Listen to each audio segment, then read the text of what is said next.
In my opinion, Mr. Ban Ki-moon is violating his role as Secretary General of the United Nations. He's taking a biased position to Israel, and he is practically neglecting his duties. There has to be a full-fledged commission to investigate the war crimes, especially that many other independent commissions, including the Neutral Medical Commission that came and investigated what happened in Gaza, have indicated that there has been at least 7 types of severe violations of human rights that reach the level of war crimes, including disproportionate use of force, attacking civilians, killing civilians, preventing medical care to civilians, attacking medical facilities and medical teams, and using illegal weapons like white phosphorus. I believe that it is the duty of the international community to stop this lack of attention and lack of responsibility by committing itself to a serious and full-fledged commission that would investigate the war crimes. And then there has to be actually consequences to this investigation, including punishment actions against Israel. But as you know, the General Assembly's recommendations and resolutions are not legally binding on Israel. So what chance of anything happening there? That's true, but they were not binding in the case of South Africa at one point of time. But I think the resolutions at that time about Namibia led to a whole full-fledged activity worldwide to conduct sanctions against the apartheid South African system at the time. Today, I think we face a similar situation.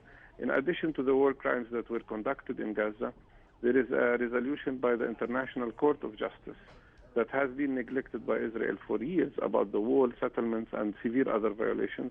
And I believe it is time to start demanding actions of punishments against Israel for the sake of the future of both Palestinians and Israelis, especially that we have an Israeli government that has practically eliminated any partner for peace, and that is systematically destroying the potential for peace based on two-state solution.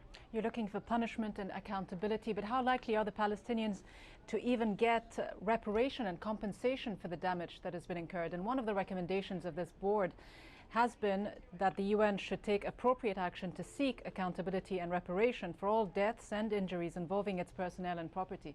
How likely is that to happen?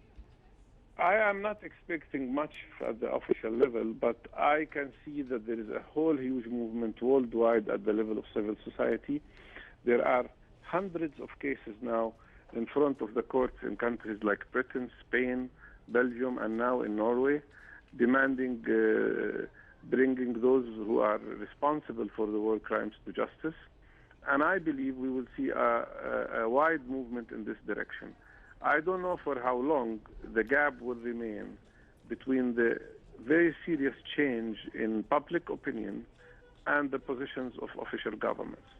At this moment, I think Mr. Ban Ki-moon has to revise his position and take the responsibility that he should take as Secretary General of the United Nations and stop this bias policy to Israel.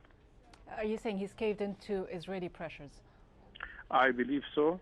I think that is unacceptable, and I believe if Israel is allowed to feel that it is above international law and to feel completely impunitive to international law and unaccountable to international community, we can just expect another wave of war crimes in Gaza and in other places in the occupied territories.